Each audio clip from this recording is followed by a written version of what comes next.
Aujourd'hui, je vous lance le défi de trouver plus simple que cette stratégie à une bougie, une seule bougie pour être profitable. Regardez, lorsque vous avez une telle bougie avec un corps qui est tout en haut et une longue mèche, ça s'appelle un pin bar. Et lorsque vous avez un pin bar, généralement, ça monte comme ici, mais également comme là. Et vous savez quoi? Ça vient de se produire aujourd'hui. On va voir si on peut gagner de l'argent avec une stratégie aussi simple que ça. Salut, c'est Trado, je suis content de vous retrouver pour la mise à jour de l'analyse technique du CAC 40 avec une séance somme toute assez classique. Alors c'est sûr, c'est pas tous les jours que l'on perd 0,7% et c'est pas tous les jours qu'en 4 séances on abandonne plus de 4%, mais le résultat reste assez classique. Pourquoi?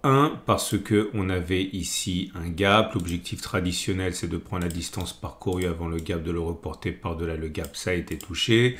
2, on savait très bien qu'on était sur une zone du pot de support à 73, 70, 72, 50. Ça a été maintes fois évoqué. D'ailleurs, c'est sur vos graphes depuis pas mal de temps. Et on rebondit. Donc ça, c'est normal. 3, et ça, je vous renvoie en fait à une question qui m'est souvent posée. Lorsqu'on a un support comme ça et qu'on enfonce, certains se disent qu'il a été cassé, mais c'est pas aussi simple que ça. En fait, ça dépend de l'unité du temps sur laquelle a été tracé le support ou la résistance d'ailleurs. Lorsque c'est une séance, par exemple, journalière et que vous avez un support journalier, vous avez jusqu'à la fin de la journée pour que finalement il soit respecté. Là, vous voyez, si on descend sur les unités de temps horaires, je dis n'importe quoi, mais allons sur les données horaires, vous allez voir qu'à un moment, on pouvait penser que le support allait casser, puisque comme vous pouvez le constater, on a passé quand même pas mal de temps en dessous de la zone, c'est-à-dire voilà, près de 2h30. Là, vous voyez, on pensait qu'on avait cassé le support, d'ailleurs dès l'ouverture, hein, on a passé 2h30 en dessous du support, puis après on a repassé le support à la baisse. Donc pendant toute cette journée d'hier, on pensait que le support allait lâcher et qu'on allait aller chercher le support suivant, d'ailleurs, qui à mon avis va être sollicité. Mais ce n'est qu'un avis. Mais lorsque l'on regarde les données journalières, toutes ces tergiversations et tout ce passage en dessous du support n'a correspondu finalement qu'à une mèche. Autrement dit, le support a bien tenu et c'est à la fin de l'heure, enfin du jour, que l'on voit si le support a tenu ou pas. Et là, force est de constater qu'il a tenu. Et c'est pareil pour les données hebdomadaires. Lorsque vous êtes, ou les données mensuelles, vous voyez cette résistance jaune là. Pourquoi est-ce que je l'évoque en données hebdomadaires, voire mensuelles? Parce que ça veut dire qu'on pourrait très bien, à terme, passer des jours au-dessus avant finalement la fin du mois, clôturer à l'intérieur, ce qui se manifesterait finalement par une énorme bougie avec une mèche haute comme ça, dont on pourra penser finalement que c'était une fausse cassure. Okay, donc l'idée, c'est qu'il faut vraiment savoir sur quelle unité de temps vous tracez vos supports et vos résistances et bien comprendre que tant que on n'a pas clôturé la bougie sur l'unité de temps sur laquelle a été tracé le support, la résistance, eh bien il est actif. Et là finalement vous voyez au-delà des vicissitudes horaires, eh bien le support a tenu. Bref. Nous avons également un gap qui a été ouvert. C'est très important la nature de ce gap parce que s'il s'agit d'un gap de continuation, eh bien on peut s'attendre à ce que la baisse continue. Donc on prendrait la distance parcourue avant le gap que l'on reporterait par-delà le gap. Ce qui veut dire que ça nous rapprocherait significativement des 71, 50, 70, 50 et il serait quasiment assuré qu'on aille le chercher. Maintenant, s'il s'agit d'un gap d'essoufflement, eh bien il sera comblé très vite et on peut envisager que l'on aille chercher le gap suivant. Enfin bon, il est bien sûr impossible de savoir ce qui va se passer. L'idée surtout, c'est que si vous avez un scénario en tête, essayez de coller dessus une stratégie avec un ratio gain-risque qui va dans votre sens et puis jouez-le à fond parce que de toute manière, personne ne sait ce qui va se passer. Ce que je pense à titre personnel pourrait bien se passer, c'est ça. Ok ? Mais bon, encore une fois, ça veut simplement dire que j'ai un scénario en tête et que si j'ai des opportunités de trading avec un ratio gain-risque qui va dans mon sens, eh bien je prendrai ces trades. Mais la raison pour laquelle je pense qu'on va monter dans un premier temps et combler ce gap-là, c'est parce qu'on a ici un pin bar. Alors qu'est-ce que c'est qu'un pin bar? Un pin bar, pin ça veut dire épingle ou aiguille en anglais. C'est assez difficile de les caractériser. Retenez surtout que vous avez une pointe comme ça qui est longue. Alors moi, je rajoute une condition supplémentaire pour rendre la détection plus facile. Je veux que le corps, qu'il soit rouge ou vert, ça n'a pas d'importance, se situe dans les 38,2% de la bougie. Donc clairement, si vous prenez les Fibonacci, vous prenez le plus bas et le plus haut, comme ça, et vous tracez les Fibonacci.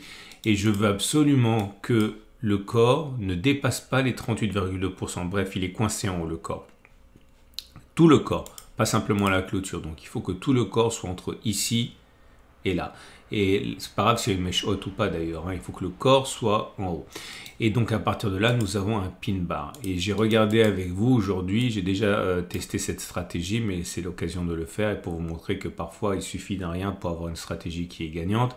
J'ai regardé ce qui se passait lorsque on achetait suite à un pin bar. Et j'ai fait la chose 34 fois. Et j'ai regardé deux choses. Regardez, je vous montre là, j'ai 2 pouces verts. Pourquoi ? Parce que là, vous voyez, on a eu un pin bar. Si vous utilisez les Fibonacci, vous allez voir que le corps, il est bien en haut, hein, au-dessus des 38,2% de la bougie. Et si on prend la distance entre la clôture, et les plus bas, c'est-à-dire 1,10%, on voit qu'on a fait la même distance vers le haut. Si on met le stop de protection en dessous des plus bas, c'est un trade qui aurait été gagnant. Donc, il y a même un deuxième pouce vers le haut pour dire qu'on a fait 1,5 fois cette distance. Autrement dit, vous prenez 1,1, vous multipliez par 1,5 et on a atteint cette distance. Donc, on a fait 1,5 fois la distance au stop de protection. Pareil pour ici.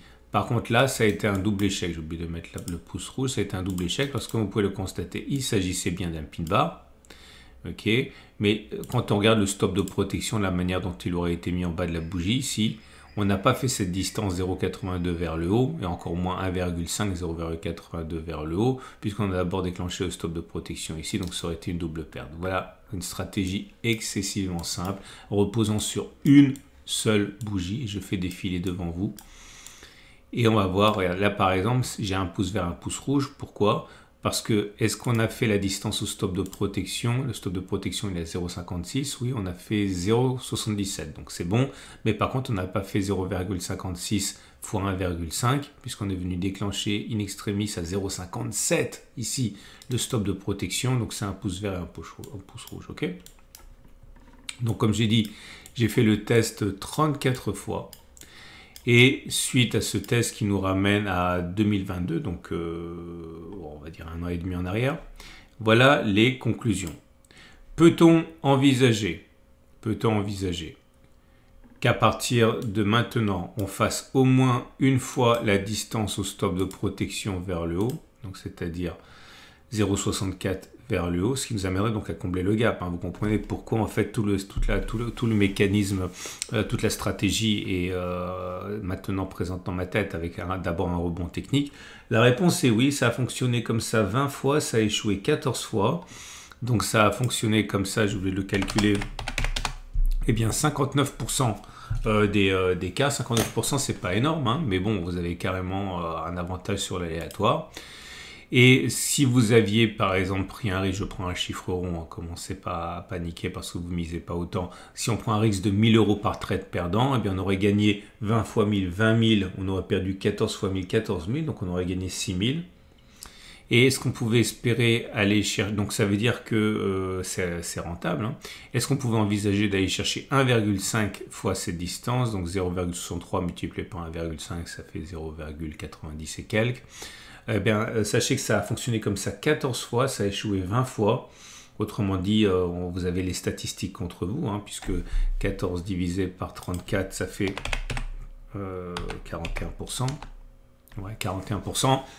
Et donc, ça reste rentable parce que vous gagnez plus quand vous gagnez. Donc, si vous avez risqué 1000 € par trade perdant, vous gagnez 14 fois 1500 €, ça fait 20 000. Vous avez perdu 20 fois 1000, 20 000. Donc, non, je ne suis pas sûr de mon calcul, désolé. Donc, je fais 14 fois... Oui, c'est ça, 21 000. Et vous enlevez, vous avez perdu 20 fois 1000, 20 000, vous avez juste gagné 1000. Donc, c'est à peu près à l'équipe. Donc, il est plus logique de viser qu'une fois le stop de viser une fois la distance au stop. Mais voilà, sur les 34 dernières occurrences, c'est rentable. Alors, qu'est-ce que vous en faites? Soit vous le tradez comme ça, soit vous envisagez éventuellement que l'on rebondisse un peu. Okay. Comme vous avez vu, il est peu plausible que l'on monte très haut. Ça serait un point d'entrée pour parier et trader à la baisse. Donc voilà comment vous pouvez l'utiliser, soit pour un scénario, soit pour le trader. En tout cas, voilà ce que je pense pourrait bien se passer. On va terminer avec les éléments techniques. Donc la tendance immédiate est toujours baissière, on est au-dessous de la M7 qui descend. La tendance générale est neutre parce qu'on est en dessous de la M20 mais qui monte. De même que la tendance de fond. Et la tendance de long terme est haussière puisqu'on est au-dessus de la M200. Je vous rappelle les éléments qui devaient être validés aujourd'hui, à savoir le SAR qui devait faire un nouveau point, une nouvelle clôture sous les plus bas parce qu'on a culbuté le SAR. Bon, ça s'est réalisé aujourd'hui.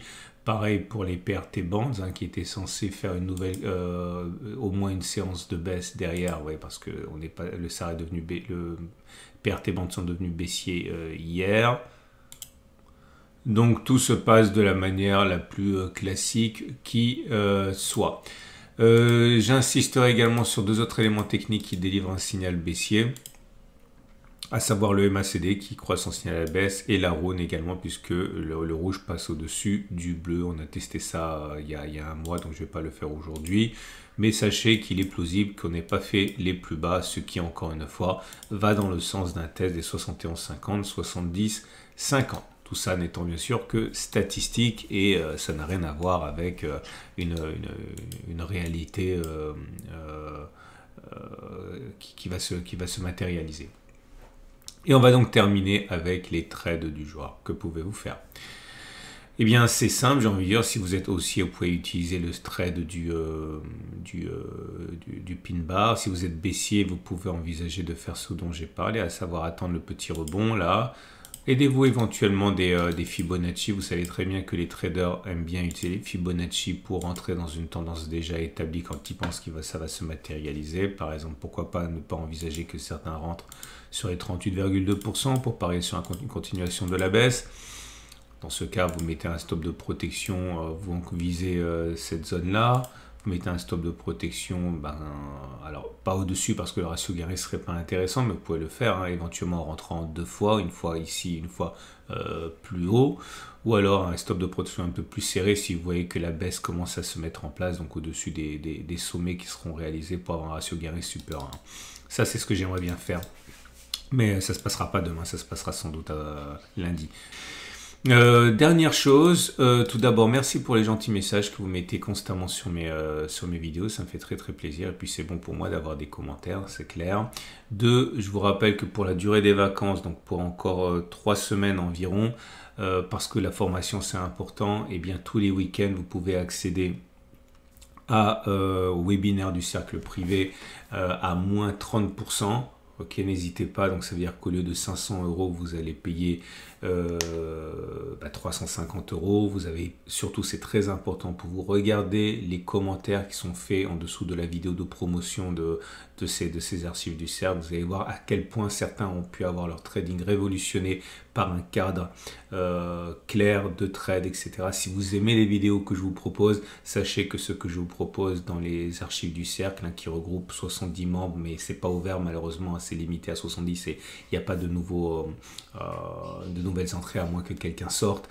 Mais bon, encore une fois, vous pouvez passer la tête au-dessus de notre épaule et regarder ce qu'on fait. Vous avez 40 webinaires qui font notre quotidien au cercle, avec lesquels on trade tous les jours.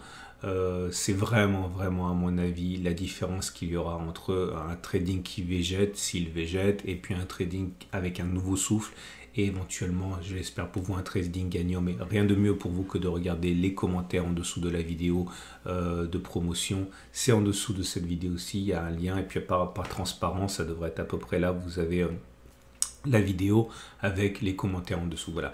Je pense pas pouvoir faire plus honnête comme présentation. Je vous dis simplement, regardez les commentaires et faites-vous une idée. Excellente journée, à samedi pour plein d'autres vidéos.